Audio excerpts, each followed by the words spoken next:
Morning students. Sangria senior secondary school Jodhpur के online class में आपका स्वागत है। मैं विनय तिवारी, इंग्लिश लेक्चरर। अरे विद्यार्थियों, आज हम ऑनलाइन क्लास में क्लास 12th के जो विद्यार्थी हैं उन विद्यार्थियों के लिए बोर्ड के क्लास में एक टॉपिक्स मैं आपको देने जा रहा हूं। उस टॉपिक्स का नाम है नोटिस। प्यारे विद्यार्थियों, यह बोर्ड्स के आपके एग्जाम में यह प्रश्न 4 नंबर के पूछे जाते हैं। विद्यार्थी, नोटिस क्या होता है इसके बारे में हम सभी पहले जानेंगे कि नोटिस क्या होता है। देखो बच्चों, notice is a brief forms of the letters. Notice जो होता है, notice is a brief form of the letter. Notice जो होता है यह एक लेटर यानी पत्र का जो होता है यह एक संक्षिप्त रूप होता है, क्योंकि ब्रीफ मतलब होता है संक्षिप्त। संक्षिप्त यह एक संक्षिप्त, और फॉर्म्स मतलब आप सबको पता है, फॉर्म मतलब होता है रूप। तो notice is a brief form of the letter, यानी नोटिस जो होता है यह लेटर का एक संक्षिप्त रूप होता है। अब आगे हम जानेंगे एक नोटिस कैसे किस पे लिखा जाता है। नोटिस विद्यार्थियों किसी इवेंट्स मतलब होता है जिसको आप कह सकते हो घटना। इवेंट्स किसी प्रोग्राम मतलब होता है कार्यक्रम। किसी इनविटेशन मतलब आप सब जानते हो कि इनविटेशन मतलब होता है निमंत्रण या आमंत्रण। या वार्मिंग हाउस जिसको हम कहते हैं वार्मिंग हाउस मतलब होता है जिसको आप हिंदी में कहते हो भाई गृह प्रवेश के संदर्भ में लिखे जाते हैं। तो आपको जानना है कि कोई भी पूछे आपसे कि बताओ नोटिस कैसे लिखे जाते हैं, तो बताना है नोटिस किसी events, program, invitation, warming house के संदर्भ में लिखे जाते हैं। देखो, नोटिस लिखने के कुछ हमारे नियम होते हैं, नोटिस लिखने के कुछ हमारे तथ्य होते हैं। ठीक है, नोटिस को लिखते समय इन सब चीज़ों का बिल्कुल विशेष तौर पर ध्यान देना चाहिए। देखो, नोटिस को हमेशा थर्ड पर्सन, क्योंकि आप सबको पता है कि पर्सन जो होते हैं वो 3 होते हैं। First person, second person. आपको पता है कि पर्सन 3 होते हैं। अगर कोई भी पूछे कि पर्सन क्या होता है तो आपको बताना है कि पर्सन 3 होते हैं। पहला जो होता है उसको हम कहते हैं फर्स्ट पर्सन।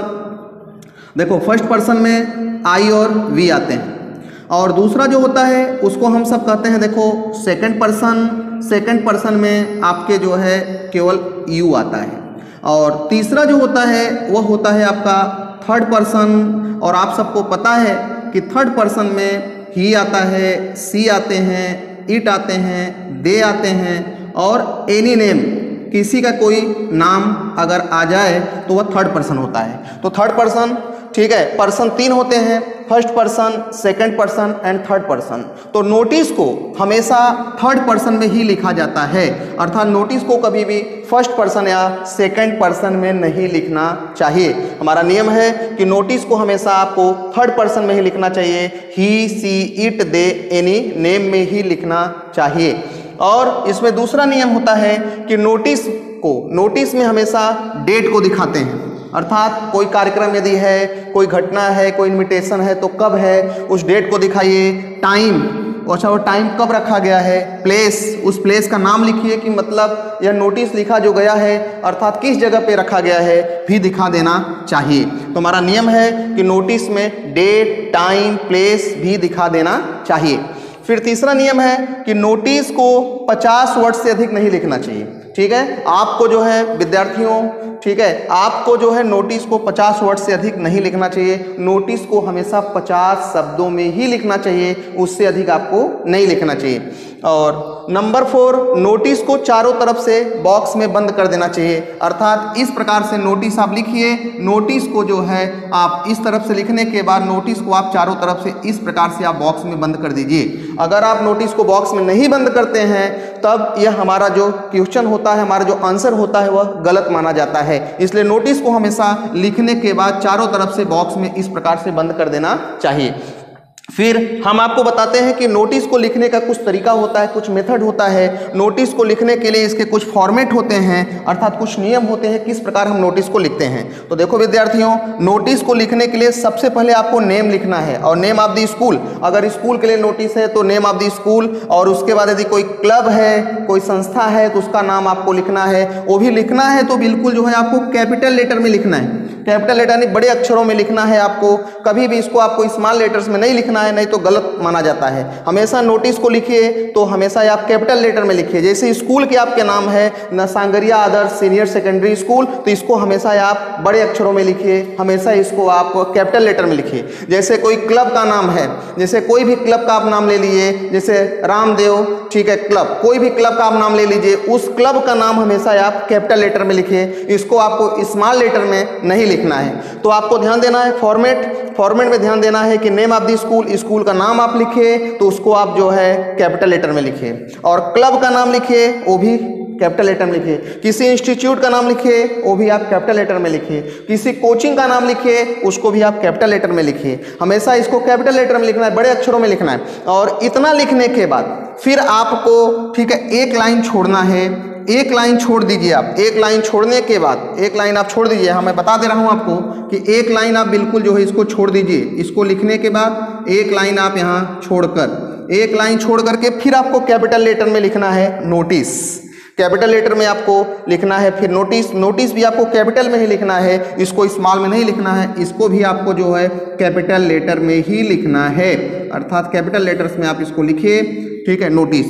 उसके तुरंत बाद विद्यार्थियों आपको डेट लिखना है, आप डेट इधर लिखिए चाहे आप डेट इधर लिखिए, कोई गलत नहीं माना जाता है, ठीक है। तो सबसे पहले name of the school, capital letter, name of the school, club, institute, coaching जो भी है उसको आप कैपिटल लेटर में लिखिए। उसके तुरंत बाद एक लाइन आप छोड़िए, एक लाइन छोड़ करके ठीक है, एक लाइन छोड़ करके फिर आप नोटिस लिखिए, और नोटिस को आप फिर आप कैपिटल लेटर में आपको लिखना है, नोटिस को भी आपको कैपिटल लेटर में लिखना है।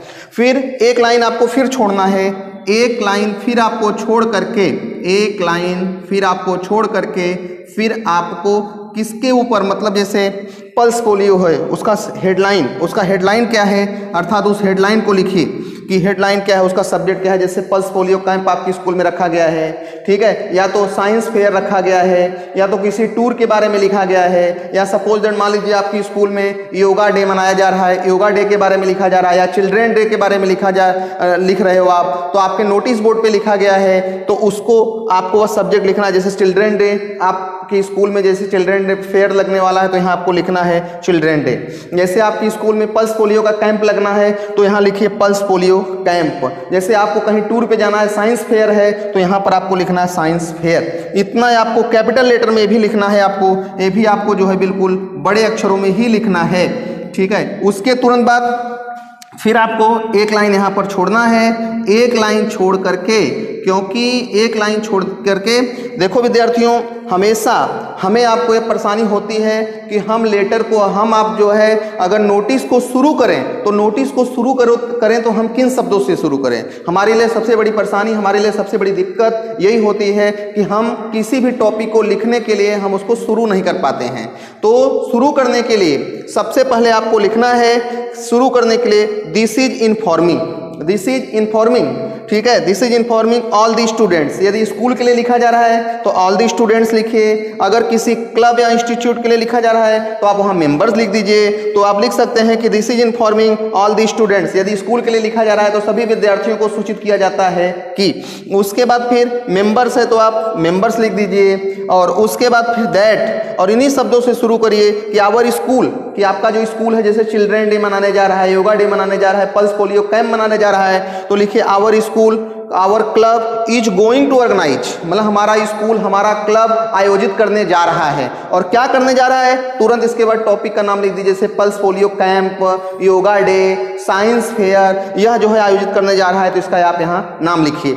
तो आपको समझ में आया होगा कि सबसे पहले आप लिखेंगे दिस इज इन्फॉर्मिंग न ऑल दी स्टूडेंट्स, सभी विद्यार्थियों को सूचित किया जाता है, या मेंबर्स, यदि कोई क्लब है तो मेंबर्स, दैट आवर स्कूल या club is going to organise, हमारा स्कूल या हमारा क्लब आयोजित करने जा रहा है। और क्या करने जा रहा है, उस जो है टॉपिक का नाम लिखिए, yoga day, children day, pulse polio camp, science fair, ठीक है ना, एथलेटिक, कबड्डी, जो भी करने जा रहा है उसका नाम आप यहाँ लिख दीजिए। इतना लिखने के बाद फिर उसमें आपको जो है, मैंने अभी बताया ऊपर आपको ना, डेट लिख दीजिए, टाइम दे दीजिए, फिर प्लेस दे दीजिए ना, यह सब दिखा देना बहुत क्या है, अनिवार्य है।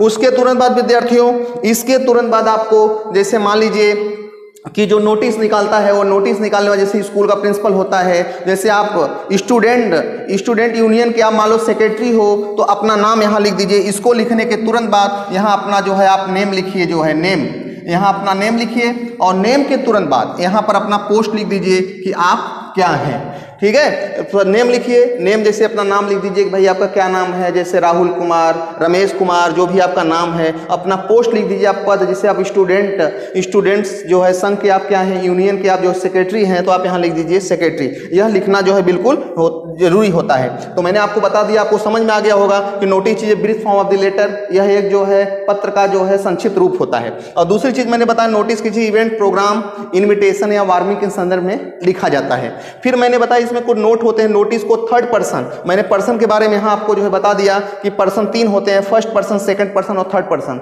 तो यह नोटिस हमेशा थर्ड पर्सन में लिखा जाता है, इसमें आपको फर्स्ट और सेकंड पर्सन का उपयोग आपको नहीं करना है। तो आपको नोटिस को थर्ड पर्सन में जैसे ही, सी, इट, दे, एनी नेम में ही लिखना चाहिए।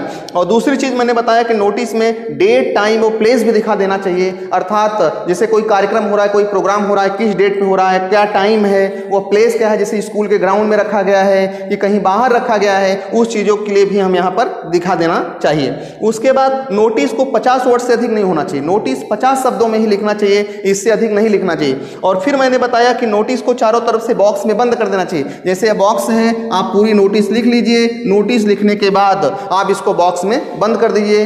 ठीक है, उसके बाद फिर इसका मैंने कुछ आपको फॉर्मेट बताया। फॉर्मेट में जैसे name of the school, school का नाम लिखिए, क्लब का नाम लिखिए तो कैपिटल लेटर में लिखिए, एक लाइन छोड़ करके उसके बाद फिर आप नोटिस लिखिए, वो भी कैपिटल लेटर में लिखिए। उसके तुरंत बाद एक लाइन छोड़िए और उसके बाद हेडलाइन, सब्जेक्ट को भी आप किस में लिखिए, आप कैपिटल लेटर में ही लिखिए। और इसको इन शब्दों से शुरू करिए कि this is informing all the students, सभी विद्यार्थियों को। अगर जो है स्कूल है तो स्टूडेंट्स लिखिए, क्लब है ना सदस्य तो आप मेंबर्स लिखिए। उसके बाद शुरू करो दैट आवर स्कूल या club is going to organise, अर्थात हमारा स्कूल, हमारा क्लब ना आयोजित करने जा रहा है। और क्या करने जा रहा है, तुरंत उस जैसे pulse polio camp, children day, science fair, yoga day, ठीक है, कबड्डी, एथलेटिक्स, जो भी है उस पोस्ट का नाम लिखिए। उसको लिखने के तुरंत बाद आप जो है डेट दिखा दीजिए, टाइम दिखा दीजिए, प्लेस दिखा दीजिए। इतना लिखने के बाद, पूरी कंप्लीट करने के बाद नीचे आप जो है नेम लिख दीजिए। जैसे प्रिंसिपल हैं तो प्रिंसिपल का नाम लिख दीजिए। अगर जो है आप स्टूडेंट यूनियन के आप सेक्रेटरी तो अपना नाम लिखिए। उसके बाद अपना पोस्ट आप लिख दीजिए। इन चीज़ों को जो है इन चीज़ों को आप अच्छे से समझ लीजिए। हमें पता है कि आपको समझ में आ गया होगा। धन्यवाद।